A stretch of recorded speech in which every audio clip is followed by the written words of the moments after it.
වගේ තියෙන මූලද්‍රව්‍ය විශාල ප්‍රමාණයක්.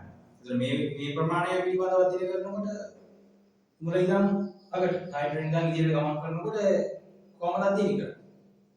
හයිඩ්‍රජන් ඉඳන් ඉදිරියට පරමාණු ක්‍රමාංකය ක්‍රමයෙන් වැඩි වෙනවා. පරමාණු ක්‍රමාංකය ක්‍රමයෙන් වැඩි වෙනවා. ඒතර ඒක ප්‍රෝටෝන සංඛ්‍යාව ක්‍රමයෙන් වැඩි වෙනවා. හයිඩ්‍රජන්, හීලියම්, ලිතියම් වගේ විදිහට.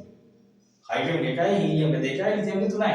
ඒතර න්‍යෂ්ටියේ තියෙන ප්‍රෝටෝන සංඛ්‍යාව සහ නියුට්‍රෝන සංඛ්‍යාව අපිට සමස්ත පරමාණු ස්කන්ධයට දායක වෙනවා. ඒ කියන්නේ ස්කන්ධ ක්‍රමාංකය. පරමාණුවේ තියෙන ප්‍රෝටෝන සංඛ්‍යාව පරමාණු න්‍යෂ්ටියේ තියෙන ප්‍රෝටෝන සංඛ්‍යාවයි නියුට්‍රෝන සංඛ්‍යාවයි එකතු ස්කන්ධ ක්‍රමාංකය. ඒතර අපි ඒක කොහොමද දක්වන්නේ? x කියලා මොඩලයක් ගන්න. x කියලා මොඩලයක් ගත්තොත් ඒකේ පහළින් පරමාණු ක්‍රමාංකය ඉහළින් ස්කන්ධ ක්‍රමාංකය. ස්කන්ධ ක්‍රමාංකය ගන්නකොට මෙතනදී න්‍යෂ්ටියේ තියෙන ප්‍රෝටෝනයි නියුට්‍රෝනයි එකතු වෙනවා. පහළ අපිට ගන්න පුළුවන් තියෙන ප්‍රෝටෝන සංඛ්‍යාව. උදාහරණයක් ගත්තොත් ගොඩක් වෙලාවට සෝඩියම් එකක් විශ්ලේෂණය කරන්නේ. දැන් සෝඩියම් 11යි 23යි. එතකොට මේ 23 ඇතුලේ තියෙන්නේ ප්‍රෝටෝනයි නියුට්‍රෝනයි. මේ තියෙන ප්‍රෝටෝන සංඛ්‍යාව. මේ තියෙන ප්‍රෝටෝන සංඛ්‍යාව. එහෙනම් ප්‍රෝටෝන 11යි නම් අපිට පුළුවන් මෙතන නියුට්‍රෝන කීයක් කියලා ගන්න. නේ නියුට්‍රෝන සංඛ්‍යාව කොහොමද? දැන් මෙතන ස්කන්ධ ක්‍රමාංකයක් තියෙනවා. A එහෙනම් මේ ස්කන්ධ ක්‍රමාංකයෙන් අඩු කරනවා අපි පරමාණු ක්‍රමාංකය. ඉතින් එතන අපිට එනවා නියුට්‍රෝන සංඛ්‍යාව වෙනවා. A අපිට 23 Z අපිට එනවා 11. එහෙනම් නියුට්‍රෝන 12 කියලා අපිට ගන්න පුළුවන්. එහෙනම් මේකේ අපිට ගත්තාම නියුට්‍රෝන 12ක් අපිට එනවා. දැන් අපිට තවත් කතා කරනවා නම් මේකේ සමස්ථානික අධ්‍යයනය කරන්න සමස්ථානයක් කියන්නේ මොකක්ද? දැන් මම දෙනවා සමස්ථානික. දැන් සමස්ථානය අධ්‍යයනය කරමු. දැන් සමස්ථානික ගත්තාම පරමාණු න්‍යෂ්ටිය දැන් මෙතන පෙන්නලා තියෙනවා. දැන් ශක්ති මට්ටම් වල ඉලෙක්ට්‍රෝන ලෙවල් තියෙන දක්වලා තියෙනවා. එහෙම ගත්තාම හයිඩ්‍රජන් වල අවස්ථා තුනක් සමස්ථානික කියන්නේ සමස්ථානික දැන් කියන්නේ දැන් පරමාණුවේ න්‍යෂ්ටිය තියෙනවානේ ප්‍රෝටෝන නියුට්‍රෝනයි. එතකොට ප්‍රෝටෝන ප්‍රමාණය නියුට්‍රෝන හැබැයි අපි දන්නවා මේ හයිඩ්‍රජන් කිව්වහම අනිවාර්යෙන් හයිඩ්‍රජන් වල න්‍යෂ්ටිය ප්‍රෝටෝන එකක් තියෙනවා. ආරෝපි පරිණාමය. ප්‍රෝටෝන එකයි තියෙන්නේ. හැබැයි දැන් මෙතන මෙතන අංශු එකයි. උපපරමාංශු කියන්නලා තියෙනවා. දැන් මෙතන උපපරමාංශු එකයි අමුතු කලයක් දෙකක් තියෙනවා. දැන් පාඩ දෙකම බෙදලා තියෙනවා. එතකොට හයිඩ්‍රජන්ගේ එක තියෙන අවස්ථාව අපි දුන්නා ප්‍රෝටියම් කියලා. එතන ප්‍රෝටියම් කියන අවස්ථාවේ න්‍යෂ්ටියේ ප්‍රෝටෝන තියෙන්නේ එකයි. න්‍යෂ්ටියේ ප්‍රෝටෝන තියෙනවා එකක්. ඉලෙක්ට්‍රෝන තියෙන්නේ එකයි. ඉලෙක්ට්‍රෝන එකයි. මේක නියුට්‍රෝන වෙන්නේ නැහැ ප්‍රෝටියම්. නියුට්‍රෝන ඉන්නේ. නියුට්‍රෝන නැහැ. හැබැයි ඩියුටීරියම් වලට යනවා අපි. ඩියුටීරියම් වල මොකද? ඩියුටීරියම් වල මෙන්න න්‍යෂ්ටිය පරමාණු ටිකක් හම් වෙනවා. එතකොට ප්‍රෝටෝන එකයි මේක නියුට්‍රෝන. නියුට්‍රෝන එකයි කොහොමද ඉලෙක්ට්‍රෝන එකයි. ඔන්න දැන් ඩියුටියම් වලට. ඩියුටියම් වල මොකද වෙන්නේ? න්‍යෂ්ටියේ උපපරමාණු තුනක් හම් වෙනවා. මේ ප්‍රෝටියම්, ඩියුටීරියම්, ට්‍රිටියම් එක ගත්තාම දැන් මේකේ එකයි තව දෙකක් ඇවිල්ලා තියෙනවා. එතකොට මෙතන ප්‍රෝටියම් වල එකයි ඊට අමතරව ට්‍රිටියම් වෙනකොට මොකද දෙකයි. ප්‍රෝටියම් වල එකයි ඩියුටීරියම් වෙනකොට මෙතන අර තව එකක් ඇවිල්ලා තියෙනවා. ඒක වෙනස තේරුම් ගන්න. දැන් ඒකට මෙතන මොනවද තියෙන්නේ? ප්‍රෝටෝන එකයි. ඉලෙක්ට්‍රෝන මෙන්න එකයි. දැන් නියුට්‍රෝන ගත්තා. නියුට්‍රෝන තමයි අනිත් එක. නියුට්‍රෝන දෙකක් තියෙනවා. එහෙනම් මේකෙන් අපිට පේන කාරණාව මොකක්ද?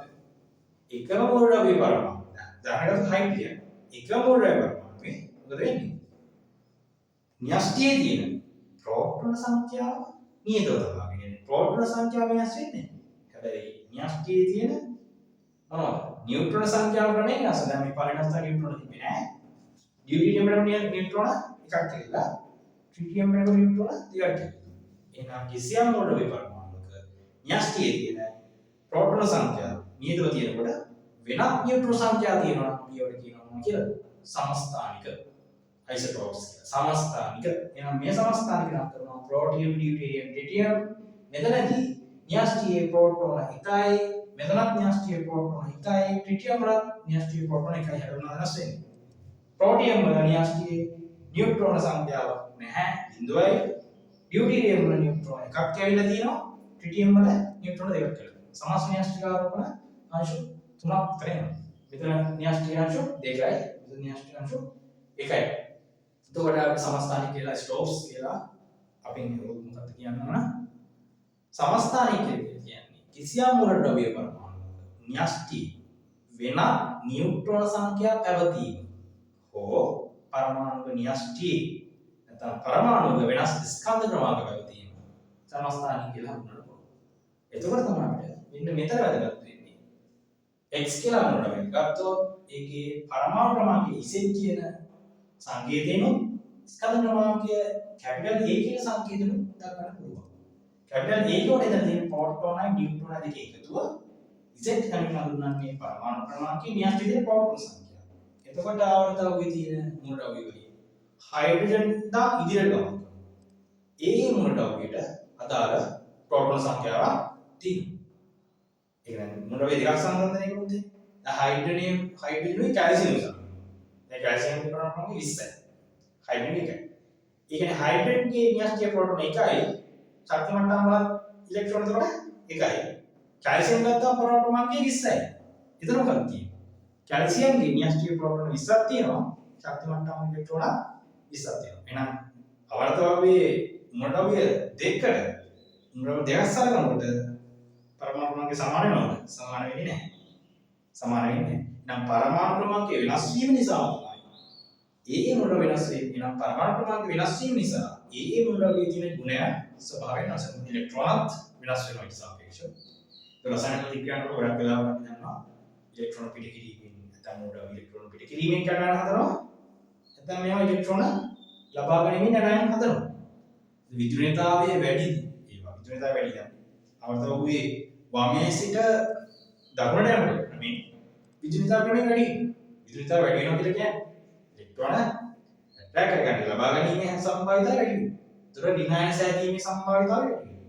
අවරතෝගේ වමේදී නම ගත්තාම විදුලිතයි තමයි. ඒක ඉලෙක්ට්‍රෝන පිට කරන්න තමයි ලැබුව වෙන්නේ උදාම ඉලෙක්ට්‍රෝන පිට කිරීමේ කැටයනවත් දායන. ඒතර අයිනික සංයෝග දැන් ගත්ත sodium chloride, magnesium chloride, calcium carbonate මේ අයිනික සංයෝග සලකනකොට ඒ අයිනික සංයෝගයේදී කැටයන ඇනනස් සම්පූර්ණ කැටයන තියෙන්නේ වම් පස විදුලිතයි තමයි අඩු වෙනවා කැටයන හැදෙන්නේ ඉලෙක්ට්‍රෝන පිරෙනවානේ. එතකොට ක්ලෝරයිඩ් ගත්තොත් එහෙම විදුලිතයි තමයි වැඩි හැලෙජන. ඒතර ඒක ඉලෙක්ට්‍රෝනයක් ලබාගෙන ඍණායනයක් හදනවා. මේ කැටයන සහ ඇනයන ඇති වෙන ප්‍රබල ස්ථිති විද්‍යුත්ආකර්ෂණ බල අපිට හඳුනන්න පුළුවන් අයිනික බන්ධනයක්. ඒ අයිනික බන්ධනය වල අයිනික සංයෝගය. ඒකවලින් තමයි වැදගත් මෙම ස්කන්ධ ක්‍රමාංකය සහ පරමාණු ක්‍රමාංකය ඇසුරින් ආවර්තක අනුසාරයෙන් අපිට ඉගෙන ගන්න පුළුවන් ලොකු උපසරියක් මොනවද? රසායන විද්‍යාත්මක සංකල්ප පිළිබඳව. ඒකවල මේකෙන් ප්‍රශ්න එන්න පුළුවන් පේපර් එකට කොහොමද මේ වගේ ගණිතමය වශයෙන් බලන්නේ. ඉතින් ඉලෙක්ට්‍රෝන සංඛ්‍යාව කියද ප්‍රෝටෝන සංඛ්‍යාව කියද ස්කන්ධ ක්‍රමාංක කියද ද්‍රව්‍ය විදිහට අහන්න පුළුවන්. ඒකට ඔයාලට මේක ප්‍රැක්ටිස් කරන්න තියෙන්නේ. දැන් මේ නම් තවත් උදාහරණ ගන්න පුළුවන් අයිසෝටෝප්ස් වලට සමස්ථානික වලට ඔක්සිජන් 816 ඒ වගේ 817 18 ඔයද ගන්න පුළුවන්. ක්ලෝරින් වලත් තියෙනවා 1735 වගේ ගන්න පුළුවන්. ඒතර ඒවා කීපයක් එන්න පුළුවන්. දැන් ජලය ගත්තාම ජලයේ ගොඩක් ජලය H2 වල ගත්තාම මේ සලකන්න දැන් මේ H2 ගත්තාම හයිඩ්‍රජන් පරමාණු දෙකක් ඔක්සිජන් පරමාණු එකයි. ඒතර මෙතන මේ හයිඩ්‍රජන් පරමාණු දෙකක් කම්බයින් වෙලා තියෙනවානේ. නේද? ඔක්සිජන් එක හයිඩ්‍රජන් පරමාණු දෙකක් කම්බයින් වෙනවානේ. මේක කෝණිකයිනේ ජලය. එතකොට ඔක්සිජන් කියන එක ඔක්සිජන් විදිය සමස්ථානිකනේ කොයි සමස්ථානිකද සම්බන්ධ වෙන්නේ? දැන් මේ අනුසාර කරනවා. හයිඩ්‍රජන්ගේ සමස්ථානික දෙකක් තියෙනවා. ඒතර ඒවා මොන සමස්ථානිකද සම්බන්ධ වෙන්නේ? තුනක් තියෙනවා. ඒ සමස්ථානික මේ තුනේ කොයි හයිඩ්‍රජන් එක සම්බන්ධ වෙන්නේ? ඊයම අපිට ජල සාපලයක් කරනකොට ඒකේ ඊටාම පුළුල් පරාසයක සමස්ථානික අනුසාරයෙන් අපිට අර ජල අණුකරට අධ්‍යයනය කරන්න පුළුවන්. මේ පිළිබඳව වැඩි සංකල්ප පිළිබඳ අවබෝධයක් අපිට ගන්න පුළුවන් විවිධ සංයෝග පිළිබඳව මේ සමස්ථානික